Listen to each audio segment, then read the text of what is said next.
গণভোটের আইনি কোনো ভিত্তি নাই এই মুহূর্তে বাংলাদেশে। কেন নেই? এই মুহূর্তে আপনার গণভোট আপনার সংবিধানে নাই যে আর গণভোট এইভাবে হতে পারে। সেইখানে গণভোটটাকে হতে গেলে আরেকটা গণভোটের দরকার, গণভোটের কে পক্ষে আনার জন্য। এটা একটা দিক গেল।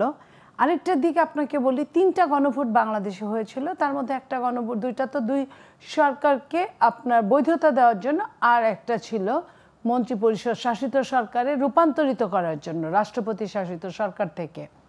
সেইখানে উপস্থিতি সংখ্যা ছিল 35%। শুধুমাত্র একটা হ্যাঁ অথবা না ভোটটা একটা সাবজেক্টের উপর, সেখানেও কিন্তু 35% উপস্থিত ছিল জনগণ। আজকের প্রেক্ষাপটে যখন 84টা আপনার সংস্কার আছে বা 48টা এখানে সমস্যা আছে, সব কিছু মিলে কয়েকটা দলের সমস্যা আছে, সেইখানে জনগণ, আমি আপনি বা রতন ভাই, আমরাই তো মুখস্থ বা এই যে আমরা টকশো করি, আমরাই পুরাটা বলতে পারবো না। সেইখানে জনগণ যারা ভোট দিবে তারা কিভাবে এটা সম্পর্কে অতটা ওয়াকিবহাল থাকবে? তো যেটা সম্পর্কে মিনিমাম আইডিয়াই থাকবে না, দুই একটা ছাড়া, সেখানে জনগণ কি ভোট দিবে? এই যে দুর্বোধ্য একটা সাবজেক্টকে এনে দাঁড় করিয়ে দিয়েছে কোনো মহল শুধুমাত্র নিজেদের স্বার্থ চরিতার্থ করার জন্য। এটা রাষ্ট্রকে কোন পর্যায়ে নিয়ে যাবে আমরা বলতে পারবো না। ইতিমধ্যেই সরকার বলেছে, নিজেরা যখন না পেরেছে 9 মাসে 83 কোটি টাকা খরচ করে না পেরেছে, তখন সরকার ঘোষণা দিয়েছে সমস্ত রাজনীতিবিদদের উপর যে আপনারা 7 দিনের মধ্যে যে কোনোভাবে আপনারা এটা একটা সমাধানে আসতে পারলে আসেন, নইলে আমরা আমাদের মতো ডিসিশন নিব। তো এই যে 7 দিন প্রায় চলে যাচ্ছে, 7 দিন শেষ হবে।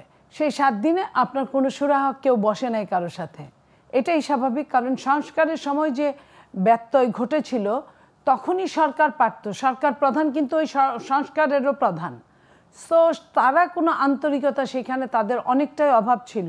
এই এতটা সময় ক্ষেপণ করলেন কিন্তু কিছুই হলো না, বরং তারা কোনো একটা গোষ্ঠীকে খুশি রাখার জন্য তারা কিন্তু নোট অফ ডিসেন্ট ছাড়াই আপনার সনদ প্রকাশ করলেন। তো সেইখানে সরকার কি করে আশা করে যে 7 দিনের মধ্যে সব অন্য দলগুলো সব মিটমাট হয়ে যাবে? এইখানে সরকার তার নিজস্ব দায় থেকে কোনোভাবে দায় এড়াতে পারে না। এই কারণে কি আসলে রাজনৈতিক মাঠ আরো বেশি উত্তপ্ত হতে পারে? হ্যাঁ, উত্তপ্ত হতে পারে। উত্তপ্ত হওয়ার জন্য তো আলটিমেটাম অলরেডি মাঠে চলে আসছে। তার মানে এই উত্তপ্ত হওয়ার দায় কার ঘাড়ে গিয়ে বর্তাবে? আর প্রথম যদি দায় বলেন, প্রথম দায়টা সরকারের ঘাড়ে পড়বে। সরকার এখানে কোনো রকম সুরাহা করতে পারে না। সরকার তো রাজনৈতিক দলগুলোর উপরে দায়িত্ব দিয়ে, কেন রাজনৈতিক দলগুলোর উপর দায়িত্ব দিলই তো দিল, এতদিন পরে কেন? যেটা সরকার 9 মাসে করতে পারে না সেটা 7 দিনে কিভাবে অন্যান্য রাজনৈতিক দলরা করবে?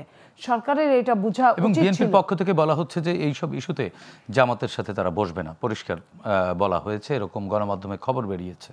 জি, এটা তো সবাই জানে, বসবে না। সেখানে বিএনপি এটাও বলেছে সরকার যদি চায় তাহলে সরকারের মাধ্যমে বসবে সব দলের সাথে।